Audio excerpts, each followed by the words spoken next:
kita lanjut aja ke sesi pertanyaan langsung ya Kang ya. Kakak kemarin habis selesai dari acara apa sih Kang yang ramai-ramai itu untuk kemarin yang tiga atau apa itu?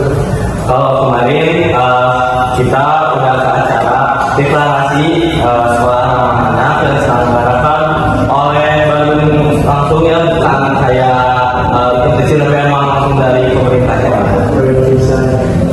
Seru banget di sana. Seru banget di sana. Aku ketemu teman-teman situasi dari sekolah lain dan juga ketemu anak sekolah Taruna Bakti juga. Taruna Bakti itu yang di mana sih? Kamu sih? Kamu tahu nih? Di mana? Lewat pasar baru. Lewat pasar baru. Oh, kayaknya tahu. Sekolah yang lumayan kali ini. Itu keren banget sekolahnya Dali. Keren banget. Wah, ada lagi katanya teman-teman. Nah, kan kemarin itu aku sama kita udah habis dari acara deklarasi sekolah ramah anak. Nah, aku mau tanya-tanya nih kalian sering-sering juga buat teman-teman semuanya tentang pengalaman dan pelajaran yang akan kita ambil dari suatu kegiatan kemarin ya Kang, boleh ya? Boleh. Nih, yang pertama boleh nih Kang. Sebelum masuk pembahasannya, menurut Akang apa sih arti dari sekolah ramah anak? Menurut aku sendiri, sekolah ramah anak itu bukan hanya bisa mengajari tentang pelajaran semata-mata, tapi sekolah ramah anak juga yang bisa mencakupi hak dan masih tahu pelajaran kewajiban apa aja sebagai mereka sebagai anak. Dan juga waktu kemarin aku deklarasi sana ada salah satu materi yang memang katanya ubah yang akan jadi pendamping menjadi aku dilupa ya, katanya itu pesan penting buat cara sekolah kita itu emang buat menjadi suatu ramah anak itu. Boleh deh, selanjutnya sekarang aku mau nanya buat Teteh dulu. Nih Teteh, kata Teteh kenapa sih topik pembicaraan kayak gini itu penting buat kita share ke teman-teman di 39, buat teman-teman SMP lain juga, kenapa Teh? Menurut aku ya, kenapa sih itu kita tuh penting banget buat bahas tentang sekolah ramah anak ini? Karena itu benar-benar kayak apa ya? Benar-benar kita tuh benar-benar merasakan, kita tuh kan di sekolah ya, benar-benar kita merasakan kayak dampaknya sekolah kayak gimana, supaya pergaulannya gimana. Sementara kan sekolah ramah ini adalah proyek pendidikan di mana kita itu berusaha untuk menciptakan sekolah yang ramah dan gimana dan buat berdampak juga. Jadi itu penting banget buat saya tahu kenapa sih sekolah ramah anak itu kayak penting banget buat kita bahas. Keren sekali Teteh. Nah, sesudah Teteh dan akan menjelaskan tentang pengalaman tadi pada pelajaran tadi, menurut Akang kita berdua nih, sekolah kita udah bisa dibilang sekolah ramah anak belum sih? Boleh ya? Kalau menurut aku sendiri bisa dibilang ya, bisa dibilang enggak.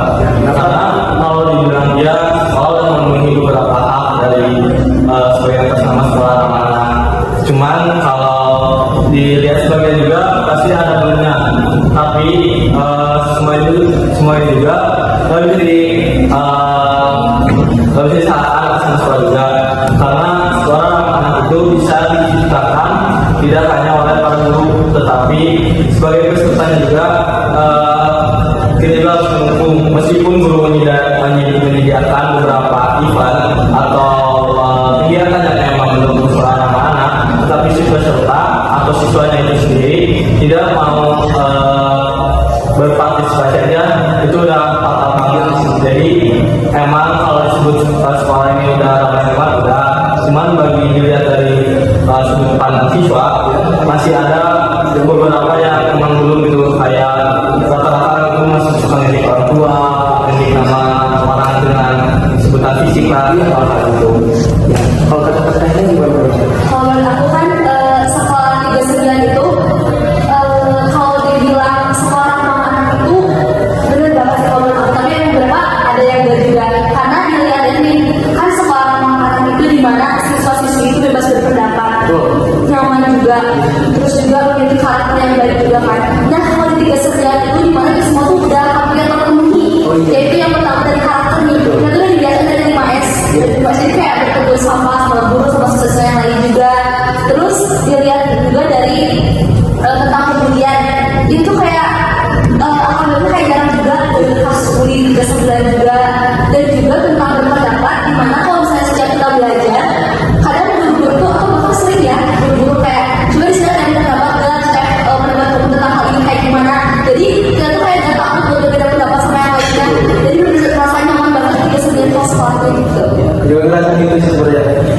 Ditambah lagi ya sejak kita FPLS juga kita itu udah diajarin tentang 5 SD gitu ya, Teh. Ya, jadi dari dasarnya juga kita udah punya fondasi yang kuat gitu ya, kita pelajari gitu ya. Menurut akal dan cara biar sekolah menjadi sekolah ramah anak itu gimana sih? Buat penciptaan lingkungan sekolah ramah anak tentunya nggak bisa asal kita bikin kegiatan, tapi juga kita harus tingkatin komunikasi antara guru atau pendamping dan orang-orang dewasa di sekitar lingkungan sekolah, dan tentunya juga beserta siswa-siswi tersebut juga sesuai apa yang kita bilang. Kalau kita udah mulai kegiatan tapi peserta atau siswa-siswi tersebut nggak mau berpartisipasi, sama aja kita itu pada akhirnya meskipun kegiatan itu berdampak banget, tapi pasti ada bakal nol karena si peserta atau siswa tersebut pasti kayak masuk ke kanan, keluar tinggal kiri ya.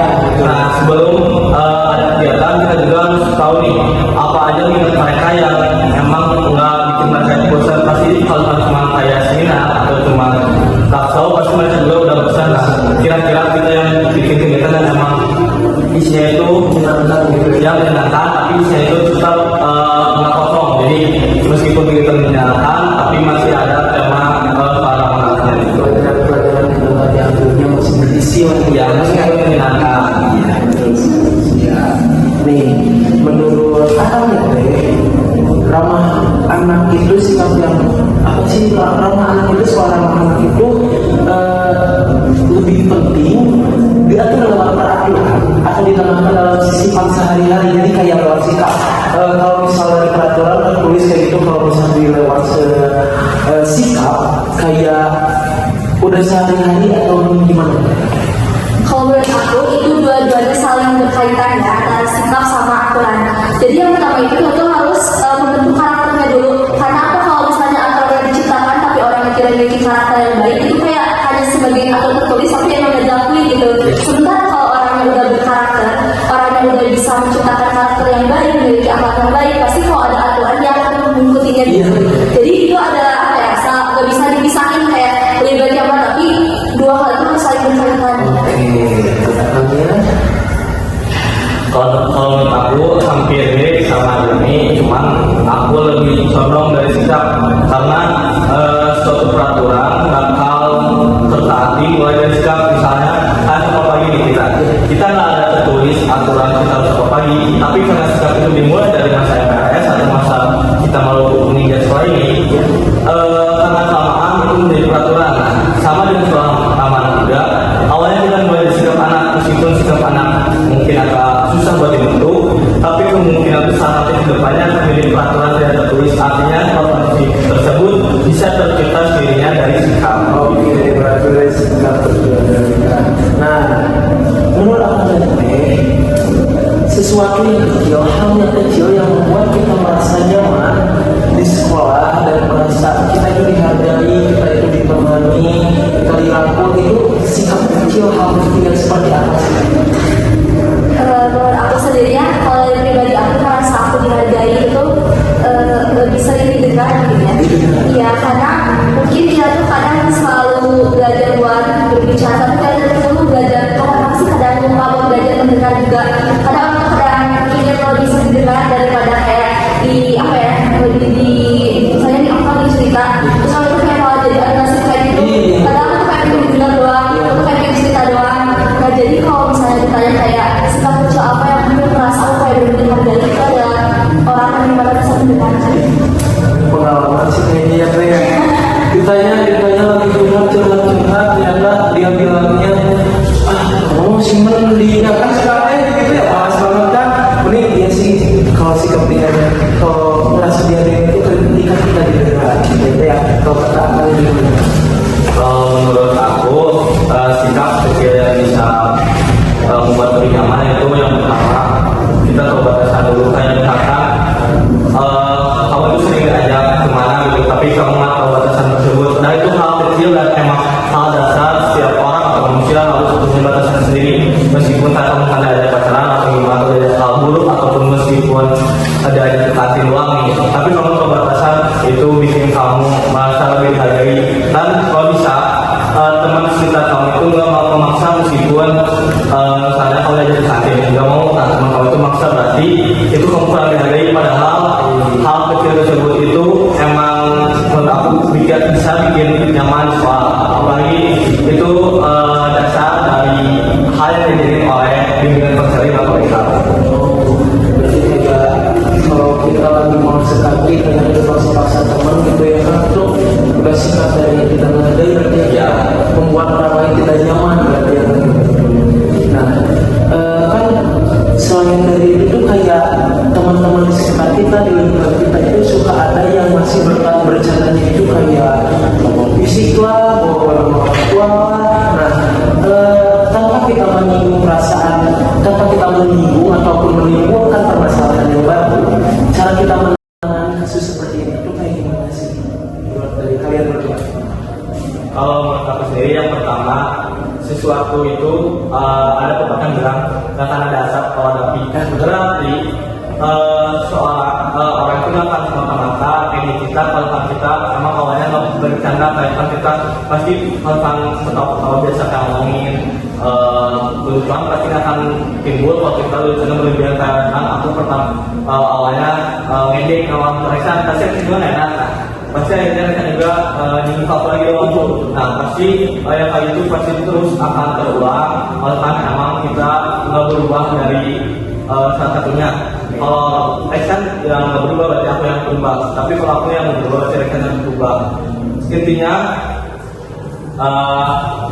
kalau emang nggak berejek jangan duluan sama terus jangan saling menghargai lah. Kita juga nggak tahu mereka udah punya orang tua atau udah meninggal itu kita nggak tahu nih kabarnya kan waktu masuk PS kita itu kayak nggak tahu nih tapi kalau orang tuanya tadi ada takutnya lagi sakit atau gimana dan kamu tiba-tiba ngijik pasti sakit hati kalau Perasaan gitu ya. Kalau menurut aku hampir sama, tapi menurut aku kalau misalnya kita tuh jadi teman yang mungkin kalau kita sendiri tuh sebenarnya nggak ngejek dia tapi dia duluan. Kadang orang itu kayak lagi iseng nggak ada teman kadang jadi kayak iseng doang gitu. Nah aku buat kalau misalnya kita ingin merubah suatu lingkungan, hal-hal itu udah emang sisinya kayak gitu, kita sendiri yang harus jangan kayak gitunya. Jadi misalnya nih ada teman dekat sama kita, dia tuh si aku suka ngejek sama orang tua, sementara kita itu gak suka. Nanti kan kalau misalnya kita terus sering kenal sama dia, si A itu bakal malu kalau kayak teman aku aja kayak gak asik kalau diajak karena kayak gini ya buat apa juga gitu. Jadi kalau misalnya kita aja udah bisa mengendalikan diri kita sendiri, mungkin lama kelamaan kita bisa mengendalikan kuasa kita. Jadi kayak kalau misal ada yang jadi orang tua, jadi musik gimmick aja gitu ya, nanti dia juga sampai sendiri ya, gitu kan ya. Atau bisa ditambahin rasa juga. Iya betul. Nah sebagai ketua dan otomatis nih, cara kalian menanamkan sikap saling menghargai di antara siswa itu dimulai dari hal apa sih? Kalau berperan sebagai OSIS mungkin ya. OSIS itu kan mungkin bisa jadi tuh kayak apa ya? Dia tuh kayak OSIS itu kayak siswa yang tertentu gitu ya. Iya betul. Suka dijadikan sebagai contoh. Iya. Otomatis kalau misalnya kita ingin membuat siswa-siswa itu memiliki perilaku yang baik, OSIS juga harus mencontoh perilaku yang baik. Jadi kalau misalnya cara awal untuk bisa memberikan teladan yang baik bagi siswa yang lain, yang pertama tuh harus dari OSIS sendiri.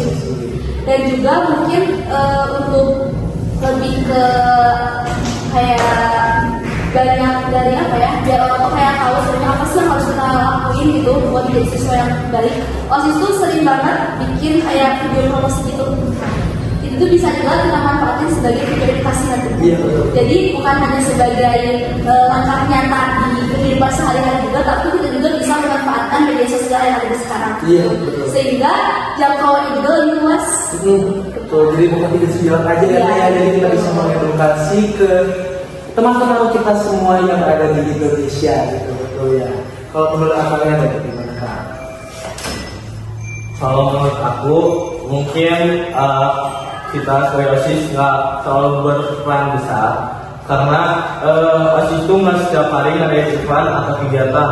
Tapi menurut saya sendiri yang berperan penting itu adalah guru dan teman-teman di sekitar lingkungannya.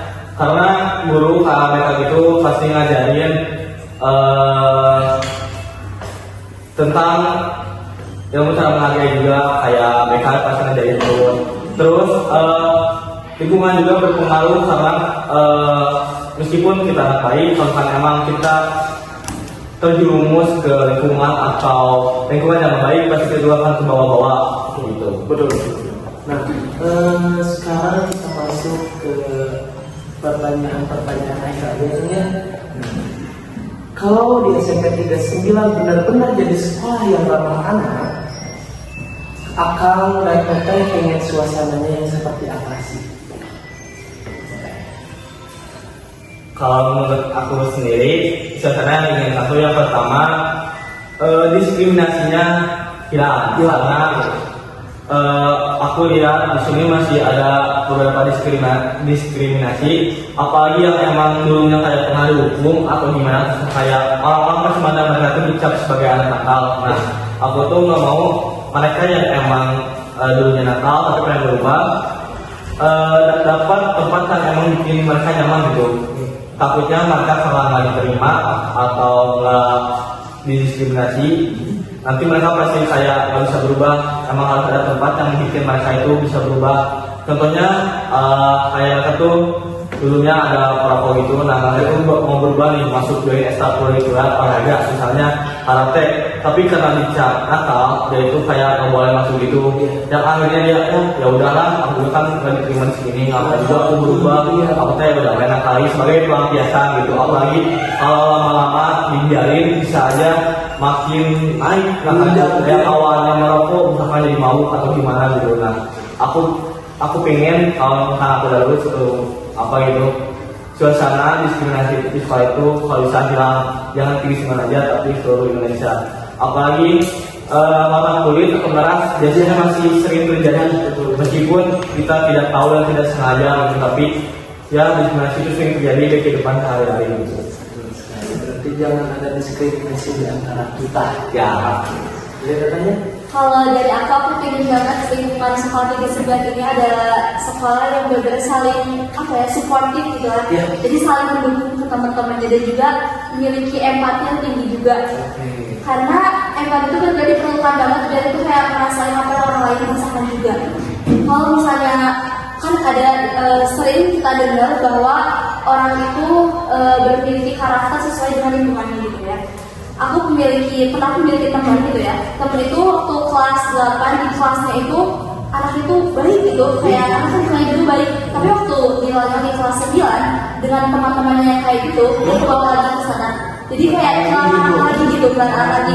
Nah, aku maunya kalau misalnya kelas 8 itu supportif gitu, aku maunya di kelas 9 juga dia itu bisa supportif juga. Jadi saat dia melakukan kesalahan itu bukan kayak dihakimi, tapi lebih diajak buat dirangkul lagi. Jadi bukan kayak dijauhin, tapi berusaha buat ngajak dia ke jalan lebih dekat lagi gitu. Kita juga harus kayak ngerasain mungkin ada saatnya seorang itu ngelakuin kesalahan. Jadi jangan langsung kayak dia ngelakuin kesalahan ini udah jauhin jadi temenin malah aku kayak kasar. Iya, jadi jangan buat kamu sendiri. Aku udah gak punya teman, dia bilang kamu ngelakuin kesalahan gitu. Nih, kita lanjut ke pertanyaan terakhir aja ya Kang Gateng. Nih, kalau kalian bisa menyampaikan satu pesan aja buat teman-teman kita yang ada di seluruh Indonesia, buat berubah sekolah kita menjadi sekolah yang ramah anak, kenapa yang mau kalian sampaikan? Terserah ada yang mau dulu. Kalau aku, pesan yang aku sampaikan itu lebih kayak alasan kuatnya nih, kenapa sih sekolah itu harus jadi sekolah ramah anak? Jadi sekolah ramah anak itu bukan sekedar proyek pendidikan, tapi juga langkah kita buat mendidik generasi seterusnya lebih baik lagi. Karena anak yang lahir di sekolah yang ramah akan menjadikan anak itu lebih berani, berani berpendapat, percaya diri. Dan aku tuh yakin kalau misalnya seluruh sekolah di Indonesia memiliki tujuan, visi misi yang sama, aku yakin kalau generasi Indonesia ke depannya itu bukan hanya menimbulkan generasi yang cerdas, tapi juga memiliki empati, juga karakter yang tinggi. Boleh dari katanya. Kalau buat aku kesannya hampir sama kali ini, cuman ada sedikit tambahan. Sekolah ramah anak juga, itu kali ini bukan hanya sekedar proyek, tapi sekolah ramah anak itu merupakan salah satu langkah untuk mencapai Indonesia emas. Karena dilihat kalau misalnya dari media sosial, apalagi yang baru-baru ini nih, tahu kan yang ada perokok yang ditambah sama kepala sekolah, tapi malah sekolah. Nah, itu salah satu tujuan biar sekolah ramah itu yang pertama, meskipun kekerasan itu halus, tapi setidaknya kita juga harus kedua kali dulu, meskipun gimana ya, bisa lihatnya ada lu juga. Santai aja, mulai dari kelas dulu, kawan. Santai aja. Maksudnya emang kekerasan itu perlu, tapi kalau bisa sekolah juga emang memilihkan gitu. Apalagi anak-anak di SMA itu mungkin takutnya di rumahnya udah dapat kekerasan, sekolah juga dapat lagi. Jadi anak itu kayak nggak punya tempat pulang ya. Harusnya sekolah itu ngadain sekolah ramah anak itu karena biar kalau di rumahnya ada masalah atau di lingkungannya bermasalah, setidaknya dia bisa pulang ke sekolah di rumah keduanya. Keren sekali. Nah, teman-teman, dari obrolan tadi semoga kita dapat menyimpulkan, dapat mengambil hikmah dan mengambil amanatnya. Nih, kita kedatangan tamu yang benar-benar menurut aku ini sangat-sangat spesial karena memberikan edukasi yang sangat bagus sekali untuk hari ini. Sekian saja mungkin teman-teman ya, semoga di lain episode kita kedatangan tamu lagi yang sekeren mereka berdua nih. Boleh tepuk tangan dulu dong? Iya. Boleh.